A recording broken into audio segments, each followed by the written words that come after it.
ಜನರು ನನಗೆ ಯಾವಾಗಲೂ ಒಂದು ಮಾತು ಕಾಮನ್ನಾಗಿ ಹೇಳ್ತಿರ್ತಾರೆ, ನೀನು ಯಾವಾಗಲೂ ಶಾರ್ಟ್ ಟೆಂಪರ್ ಥರ ಆಡ್ತಿರ್ತೀಯ ಅಂತ. ಜನರು ಬಿಡಿ, ನಮ್ಮ ಫ್ಯಾಮಿಲಿನಲ್ಲೇ ನಿನಗೆ ಮೂಗಿನ ತುದಿ ಮೇಲೇ ಕೋಪ ಅಂತ ಹೇಳ್ತಿರ್ತಾರೆ. ಅವ್ರ ಪ್ರಕಾರ ನಾನು ಜಾಸ್ತಿ ಕೋಪ ಮಾಡ್ಕೊಳ್ತೀನಂತೆ, ಸಣ್ಣ ಸಣ್ಣ ವಿಷಯಕ್ಕೆ ದೊಡ್ಡದಾಗಿ ರಿಯಾಕ್ಟ್ ಮಾಡ್ತೀನಂತೆ.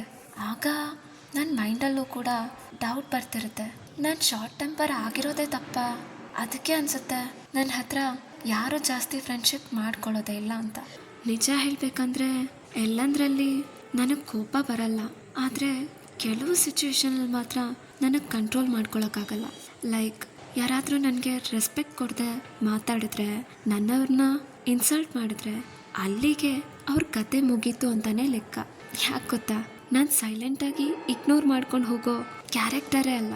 ಒಂದ್ಸಲ ನನ್ನ ಫ್ರೆಂಡು ನನಗೆ ಶಾರ್ಟ್ ಟೆಂಪರ್ ಇರೋರೆಲ್ಲ ತುಂಬ ಡೇಂಜರಸ್ ಆಗಿರ್ತಾರೆ ಅಂತ ಹೇಳಿದಾಗ ಆ ಮಾತು ಕೇಳಿ ನಾನೂ ಸ್ವಲ್ಪ ಯೋಚನೆ ಮಾಡಿದೆ. ಆಗ ನನಗೆ ಅರ್ಥ ಆಗಿದ್ದೇನೆಂದರೆ, ಶಾರ್ಟ್ ಟೆಂಪರ್ ಪೀಪಲ್ ಯೂಶಲಾಗಿ ಫೇಕ್ ಆಗಿರಲ್ಲ, ರೈಟ್ ಗೈಸ್? ಅವ್ರ ಮನಸ್ಸಲ್ಲಿ ಏನಿದೆಯೋ ಅದೇ ಅವ್ರ ಮುಖದಲ್ಲಿ ಕಾಣಿಸ್ತಿರುತ್ತೆ. No acting, no double face, just real emotions. ಹೌದು, ಕೆಲವೊಂದು ಸಲ ನಮ್ಮ ಕೋಪ ಅತಿರೇಕಕ್ಕೆ ಹೋದಾಗ ಪ್ರಾಬ್ಲಮ್ಸ್ ಕ್ರಿಯೇಟ್ ಮಾಡ್ಬೋದು. ಆದರೆ ಇನ್ನೊಂದು ಸತ್ಯ ಏನು ಗೊತ್ತಾ, short temper people hate fake behaviour. ಅವ್ರಿಗೆ ಡ್ರಾಮಾ ಇಷ್ಟ ಇಲ್ಲ, ಹಿಂದೆಯಿಂದ ಚುಚ್ಚೋರು ಇಷ್ಟ ಆಗಲ್ಲ. ಅವ್ರಿಗೆ ಯಾವಾಗಲೂ ಸಿಂಪಲ್ ಲೈಫ್ ಇಷ್ಟಪಡ್ತಾರೆ.